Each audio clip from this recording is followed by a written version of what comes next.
Malpe beach ಬಳಿ ಅಮ್ಮ ಹೋಟೆಲ್ನಲ್ಲಿ ಶಾರ್ಟ್ ಸರ್ಕ್ಯೂಟ್ ಇಂದಾಗಿ ಬೆಂಕಿ ಅವಘಡ ಆಗಿದೆ. ಶಾರ್ಟ್ ಸರ್ಕ್ಯೂಟ್ನಿಂದ ಹೊತ್ತಿದ ಬೆಂಕಿಯಿಂದ ಹೋಟೆಲ್ ಸಂಪೂರ್ಣವಾಗಿ ಬೆಂಕಿಗೆ ಆಹುತಿಯಾಗಿದೆ. ಬೆಂಕಿಯ ಜ್ವಾಲೆಗೆ ಹೋಟೆಲ್ನಲ್ಲಿದ್ದ 5-6 ಫ್ರಿಡ್ಜ್, ಗ್ರೈಂಡರ್, ಪಾತ್ರೆ, ದಿನಸಿ ಬೆಂಕಿಗೆ ಆಹುತಿಯಾಗಿರೋದು. ಸುಮಾರು 15 ಲಕ್ಷ ರೂಪಾಯಿ ವೆಚ್ಚದ ವಸ್ತುಗಳು ಸುಟ್ಟು ಕರಕಲಾಗಿವೆ. ಅಗ್ನಿಶಾಮಕ ದಳ ಬೆಂಕಿ ನಂದಿಸುವಲ್ಲಿ ಯಶಸ್ವಿಯಾಗಿದೆ. ಹೋಟೆಲ್ ಬಂದ್ ಮಾಡಿ ಹೋದ ನಂತರ ಫ್ರಿಡ್ಜ್ನಲ್ಲಿ ಶಾರ್ಟ್ ಸರ್ಕ್ಯೂಟ್ ಆಗಿರುವ ಶಂಕೆ ವ್ಯಕ್ತವಾಗಿದೆ. ವಿವಿಧ ಬೇಡಿಕೆಗಳಿಗೆ ಆಗ್ರಹಿಸಿ ಲಾರಿ ಮಾಲೀಕರು ನಡೆಸ್ತಾ ಇರುವಂತಹ ಲಾರಿ ಮುಷ್ಕರ 2ನೇ ದಿನಕ್ಕೆ ಕಾಲಿಟ್ಟಿದೆ. ನಿನ್ನೆ ಸಿಎಂ ಹಾಗೂ ಸಾರಿಗೆ ಸಚಿವರ ಸಂಧಾನ ಸಭೆ ವಿಫಲ ಆಗಿದ್ದು, ಇವತ್ತು ಕೂಡ ಲಾರಿ ಮಾಲೀಕರು ಅನಿರ್ದಿಷ್ಟಾವಧಿ ಮುಷ್ಕರ ಮುಂದುವರೆಸಿದ್ದಾರೆ. ಇವತ್ತು 6 ಲಕ್ಷ ಲಾರಿಗಳು ಸಂಪೂರ್ಣವಾಗಿ ಸಂಚಾರವನ್ನು ನಿಲ್ಲಿಸಿವೆ. ಈಗಾಗಲೇ ನಿನ್ನೆ ಮುಷ್ಕರದಿಂದಾಗಿ ರಾಜ್ಯದಲ್ಲಿ 50% ಗೂಡ್ಸ್ ವಾಹನಗಳು ನಿಂತಲ್ಲೇ ನಿಂತಿವೆ. ಇವತ್ತು ಹೆಚ್ಚಿನ ಸಂಖ್ಯೆಯಲ್ಲಿ ಲಾರಿಗಳು ನಿಂತಿವೆ. ರಾಜ್ಯದಲ್ಲಿ ಜಾತಿ ಜನಗಣತಿ ವರದಿ ಜಾರಿಯ ವಿಚಾರ ಸಂಚಲನವನ್ನ ಮೂಡಿಸಿದೆ. ಈ ಬಗ್ಗೆ ಏಷ್ಯಾನೆಟ್ ಸುವರ್ಣ ನ್ಯೂಸ್ಗೆ ಹಿರಿಯ ಕಾನೂನು ತಜ್ಞ ಅಶೋಕ್ ಹಾರನಹಳ್ಳಿ ಪ್ರತಿಕ್ರಿಯೆಯನ್ನು ಕೊಟ್ಟಿದ್ದಾರೆ. ಜಾತಿ ಗಣತಿಯ ಮೇಲೆ ತೆಗೆದುಕೊಳ್ಳುವಂತಹ ರಾಜಕೀಯ ನಿರ್ಧಾರಗಳು ಕೆಲವೊಮ್ಮೆ ತಪ್ಪಾಗಬಹುದು. ಬ್ರಾಹ್ಮಣ ಸಮುದಾಯದ ಅಂಕಿ ಸಂಖ್ಯೆಗಳನ್ನ ನೋಡಿದಾಗ ನಮ್ಮ ಮನೆಗೂ ಯಾರೂ ಬಂದಿರುವ ನಿದರ್ಶನ ಇಲ್ಲ.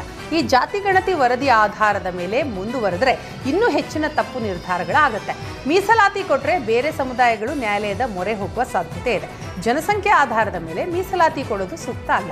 ಜಾತಿ ಒಂದು ಆಧಾರ ಇರಬಹುದು, ಜಾತಿ ಒಂದನ್ನೇ ಗಣನೆಗೆ ತೆಗೆದುಕೊಳ್ಳೋದಕ್ಕಾಗಲ್ಲ. ಈ ಜಾತಿಗಳ ಆಧಾರದ ಮೇಲೆ ನಿರ್ಧಾರ ತೆಗೆದುಕೊಂಡ್ರೆ ಮುಂದೆ ನ್ಯಾಯಾಲಯದ ಪ್ರಶ್ನೆ ಮಾಡಬೇಕಾಗತ್ತೆ ಅಂತ ಹೇಳಿದ್ದಾರೆ.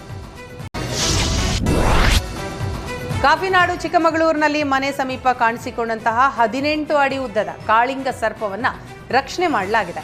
ಶೃಂಗೇರಿ ತಾಲೂಕಿನ ಮೆಣಸೆ ಗ್ರಾಮದಲ್ಲಿ ಕಾಳಿಂಗ ಸರ್ಪ ಪ್ರತ್ಯಕ್ಷವಾಗಿದೆ. 18 ಅಡಿ ಉದ್ದದ ಕಾಳಿಂಗ ಸರ್ಪವನ್ನ ಕಂಡು ಗ್ರಾಮಸ್ಥರು ಆತಂಕಗೊಂಡಿದ್ದಾರೆ. ಕೂಡಲೇ ಉರಗ ತಜ್ಞ ಅರ್ಜುನ್ಗೆ ಮಾಹಿತಿ ಕೊಟ್ಟಿದ್ದಾರೆ. ಸ್ಥಳಕ್ಕೆ ಬಂದಂತಹ ಉರಗ ತಜ್ಞ ಅರ್ಜುನ್ ಹಾಗೂ ತಂಡ ಕಾರ್ಯಾಚರಣೆಯನ್ನ ನಡೆಸಿ ಮಣ್ಣಿನ ಅಡಿ ಅವಿತು ಕೂತಿದ್ದಂತಹ ಬೃಹತ್ ಕಾಳಿಂಗ ಸರ್ಪವನ್ನ ಹಿಡಿದು ರಕ್ಷಣೆ ಮಾಡಿದ್ದಾರೆ. ಬಳಿಕ ಅರಣ್ಯಾಧಿಕಾರಿಗಳ ನೇತೃತ್ವದಲ್ಲಿ ಕಾಳಿಂಗ ಸರ್ಪವನ್ನ ಅರಣ್ಯಕ್ಕೆ ಬಿಡಲಾಗಿದೆ.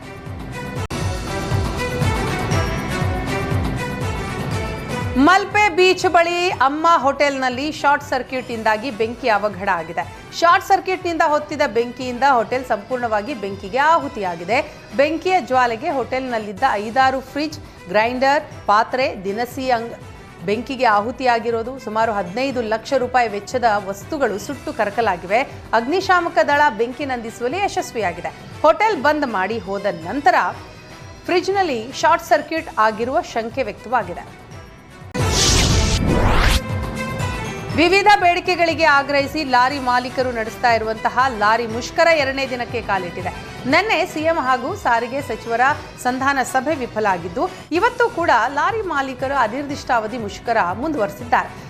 ಇವತ್ತು 6 ಲಕ್ಷ ಲಾರಿಗಳು ಸಂಪೂರ್ಣವಾಗಿ ಸಂಚಾರವನ್ನು ನಿಲ್ಲಿಸಿವೆ. ಈಗಾಗಲೇ ನಿನ್ನೆ ಮುಷ್ಕರದಿಂದಾಗಿ ರಾಜ್ಯದಲ್ಲಿ 50% ಗೂಡ್ಸ್ ವಾಹನಗಳು ನಿಂತಲ್ಲೇ ನಿಂತಿವೆ. ಇವತ್ತು ಹೆಚ್ಚಿನ ಸಂಖ್ಯೆಯಲ್ಲಿ ಲಾರಿಗಳು ನಿಂತಿವೆ.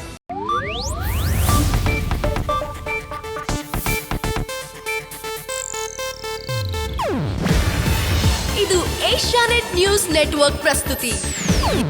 ನೀವು ನೋಡ್ತಿದ್ದೀರಾ ಏಷ್ಯಾನೆಟ್ ಸುವರ್ಣ ನ್ಯೂಸ್.